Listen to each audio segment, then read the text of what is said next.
This is the Night Wolf howling at you, and apparently I'm a damn dirty liar, and please excuse the visual at the moment because I had to make it really big in order to show the whole box. This is probably the last cartoon collection item that I will be reviewing, and I had 100% forgot about this set when I did the reviews for the other figures recently. But like I said, this should probably be the last of them.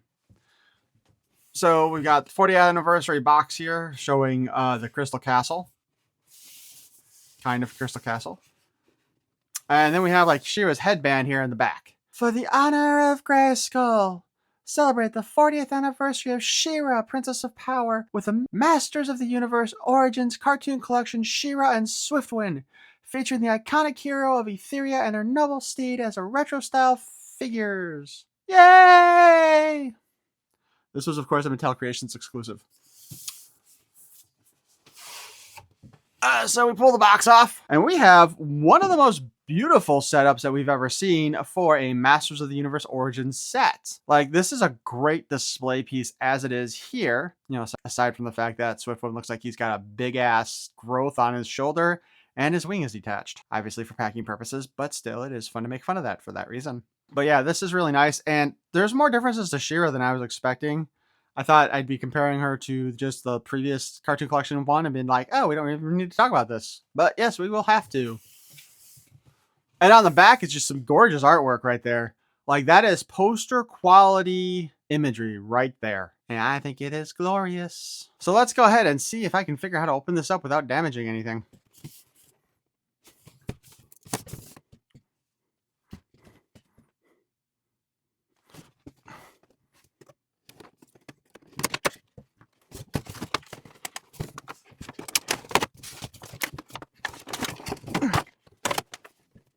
All right, let's take a quick look here. And this is actually some really nice artwork of the Sorceress as well with the Crystal Castle. And I'm just going to straight out say that's got to be a hard choice if you want to hang that up as a poster. Unless, is that, it's a two-sided thing. I thought maybe they had two sheets in there. So that's a fail on Mattel's side.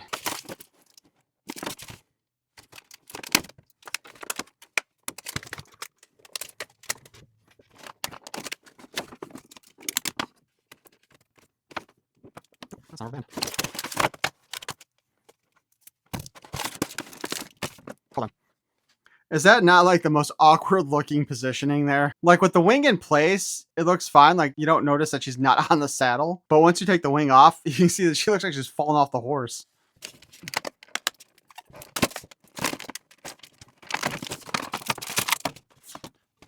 There we go with the damn tape again.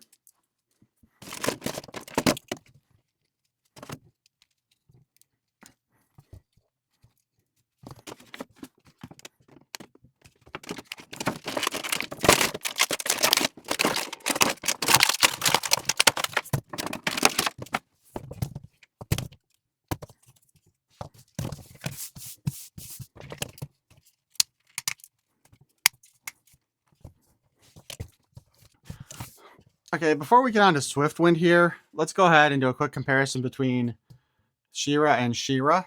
Oh, where the hell did the sword go? Oh. All right, so first up, same sword. One is molded in clear blue, and then painted silver at the bottom and left kind of clear at the top to try to give that. I don't know why they're doing that effect, honestly. The gem is the same size on both, but the paint job around it is really fucking awful on the current sword here that I'm spinning around like an idiot. They did the shield in the same manner. You know what? Honestly, the silver paint would have looked really good on these things if it was actually fully covering it, because then it would have that nice metallic sheen to it, and it doesn't. The handle's also in that clear plastic, so those are big differences between the weapons. As far as the figures go, she does come with a cloth cape, and the original, the first cartoon collection one did not. Oh, look at that. If you look right here, there is some extra paint on there. I am thinking it probably rubbed off from the wing.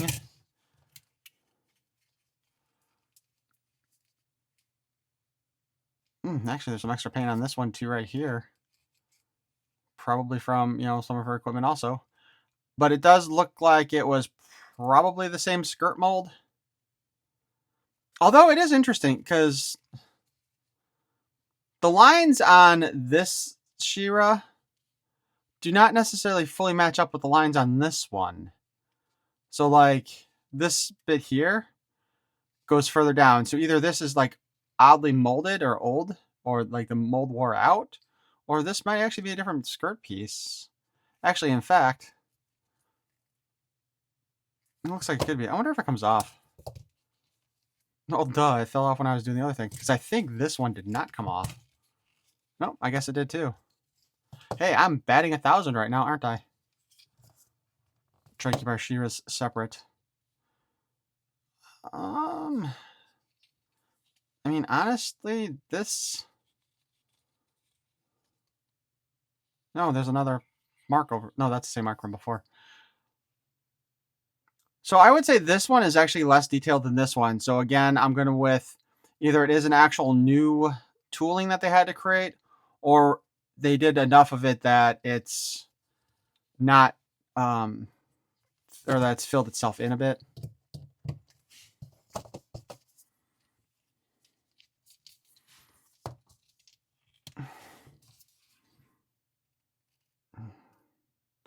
The torso looks like should be the same on both. There is more of a metallic sheen to her jewel on her stomach, though, than there was in the previous one. Although, oddly enough, the previous Shera's outfit itself is shinier. Like, it's a gloss here, and this one has more of a matte coloring to it. The gold paint is probably the same. The boots should be the same boots again, but the color plastic used is different. The crowns are also slightly different colors. The face appears to be the same, but the hair itself is obviously different. And not just in the coloring, mind you. And of course, she's got a different collar, choker, collar, whatever you want to call it there. Other than that, I would say everything else is pretty much the same, which, there's actually a lot more differences here than I thought. Quickly, articulation-wise, though, the head can spin around on a ball joint. The hair does not interfere as much as previously because the hair is styled up. The cape's choker thing, as you can see there, is got a big bit there in order to hold the cape. The hair is also translucent, by the way, if you hadn't noticed. Hinge up and down on there. Spin. The hair does interfere with that. Roughly 90 degree at the elbow. 180 is that way. We have the sort of loft a hand here on her with the up and down articulation. Oh, look at that. She's actually got an open back, like she should have. Unlike, say, what we were getting with the Tilas for Masterverse recently. The other hand has the in and out articulation. Wow. I did not realize exactly how huge that joint actually was in the hand. Can you guys see that? Spin at the waist. We can kick up. We can kick back. The slit in the skirt does allow for that to move more. We can bend the knee at about 90 degrees. Spin at the boot cut. This gold plastic seems to be almost transparent as well. Hinge at the ankle and a spin. I just noticed there was no comic with this. The one issue I think I would have with the choker here, though, is because of the way it's designed, or for the cape. The cape kind of like doesn't sit along her back. It kind of floats there.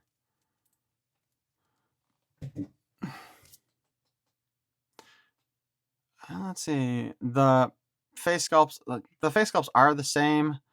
The lipstick looks a little bit brighter on her, but everything else looks to be more or less the same. The blue eyes look like they're probably the same color, but this one might be a little bit brighter.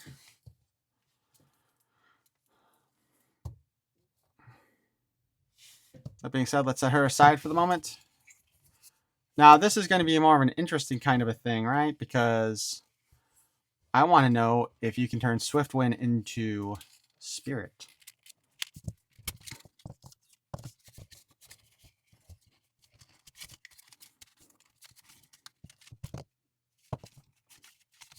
Okay, so there we go. We can get that saddle, that all the way off, the little thingy there. So we can have him just as Spirit if we wanted.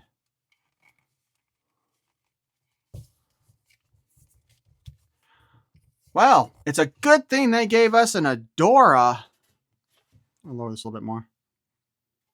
But as I was saying, it's a good thing they gave us an Adora in the cartoon collection to go with this. Oh, that's right, they didn't. They skipped Adora. They skipped quite a few figures, actually, when you get right down to it, which is annoying as hell. But that Adora one is the one that kind of annoys me the most at the moment. The saddle doesn't really stay on very well like that. They should have actually had probably one more little nubbin thing there to help hold it in place. Because obviously it is designed to go that way because he has the little head thingy there for it, right? Let's go ahead and get the this part back on. Which is a lot easier than getting it off. So as you can see here, we have this little split to go with this little thingy in the saddle. So we can put that in place. The stirrups are on pegs, so they do move, which is probably good.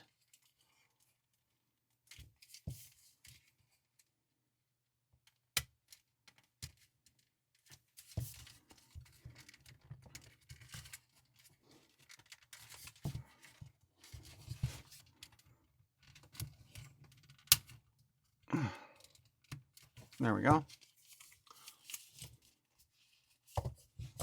Put his unicorn horn back into place.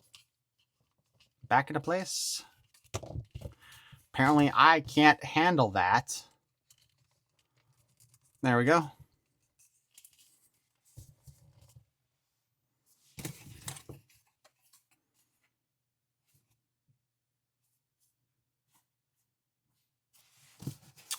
Oh, here's an interesting question for y'all. Which way does the wings go on here? I would say they go on like this. So you stick those in the little growth on his shoulder.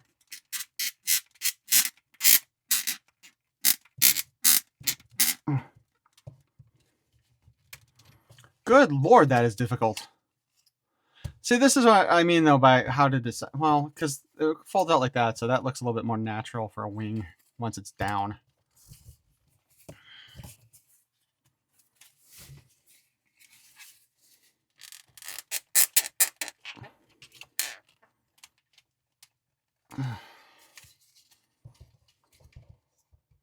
So Swiftwind's head sculpt looks pretty decent. I mean, it's got the mask over it right now, and there's not much really you can see there.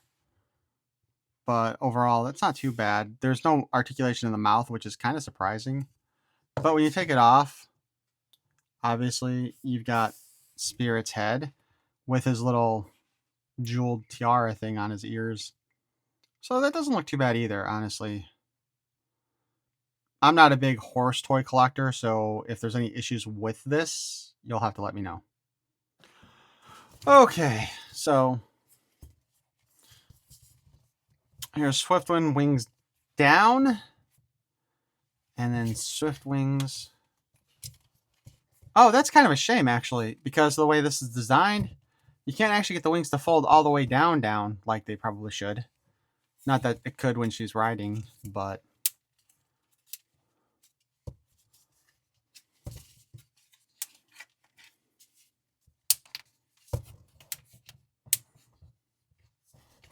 Honestly, these would have been nice wings for, like, actually the flying characters. But articulation-wise on our Swiftwind here, tail has a hinge to go up and down, but it's also a peg so you can spin it around. This is a funky feeling rubberish material, same as the hair here. Hair here. Although this hair is painted, and you can tell the difference easily by looking at it. Because there's like, it's not translucent, but it kind of has that feel here, and that looks painted. This headdress here also doesn't stay on particularly well. The mouth doesn't open, but the head does have a hinge, so you can move it like this. The neck also has a hinge, and you can spin it. The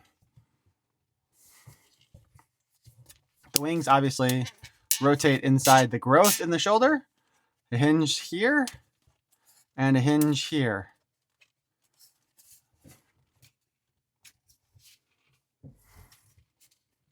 As mentioned, the stirrups are on a hinge, or on a peg, so they move too.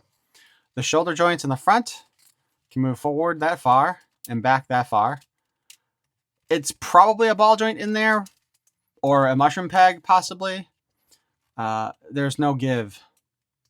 We have a hinge at the first knee and a hinge at the second knee, giving this actually more articulation than Battle Cat and Panther.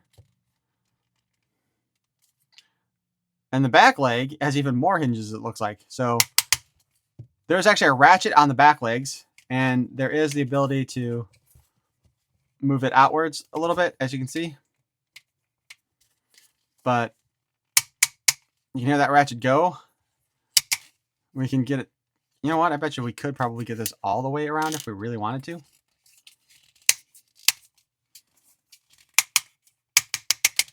I would say yes, though there is interference, of course, from the extra equipment. We have a hinge up here on a peg, a hinge here, also on a peg, and a hinge here, also on a peg. There are pegs over here too, by the way.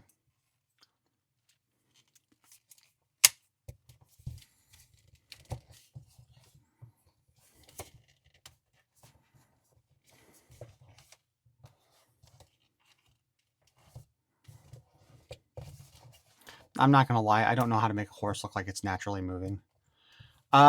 This tail, though, you can put it up like that, and you can kind of put it there. But it's too heavy to just stay in place. Now, for trying to see how we can fit Shera on the saddle, I'm going to have to raise this up again.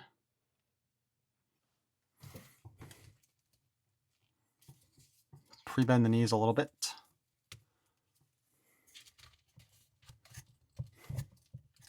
Okay, this is kind of what I was expecting here with this.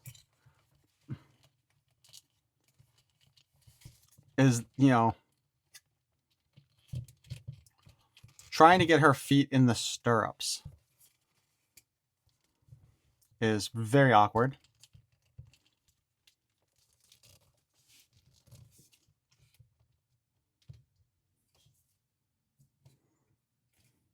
The cape had to be cloth in order for her to sit there. So as you can see, it's virtually impossible to get both of her feet in the stirrups at one time.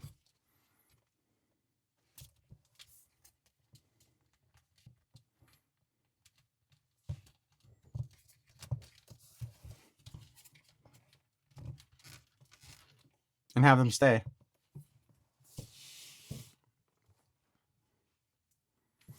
So look at how awkward that looks. Here, we'll show the whole thing from the front. She's got to be standing in them pigeon-toed, and then they're going way the f*** out.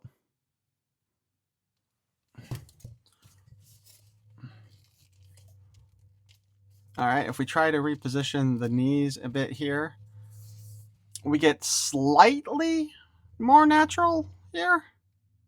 Just slightly.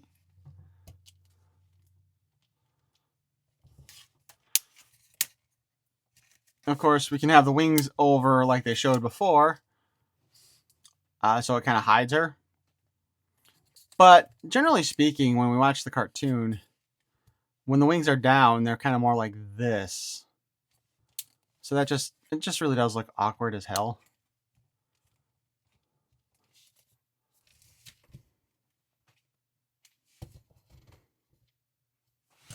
Okay, so the posing issue I was having before with putting her on the seat, it's even worse when you have the wings down like this. I just wanted to put that one out there. And while I was trying to pose her, her torso popped off again, which is, a shame. But I'll be honest with you, overall, these are really nice figures. They just didn't do a particularly good job of sizing the Swiftwind's body to work with the origin figures. We have a similar problem with Panther, Battlecat, He-Man, and Skeletor too, where their legs kind of have to fly out more than you'd want for it to do that. Because even kind of trying to manipulate the legs and the knees to try to get them bent a little bit different, it's still not a great fit. And those stirrups are just kind of there for decoration because they're pretty pointless. They really are just too long for the feet. They should have been about, a centimeter shorter if they wanted to actually have those work. Then maybe that would have worked out nicer. Although I suppose they're also considering that the legs flare out like that maybe that extra space would help them out a little bit, I guess, with that flare out. But it still looked weird when we did it. I still think that having the sword go from clear blue to silver,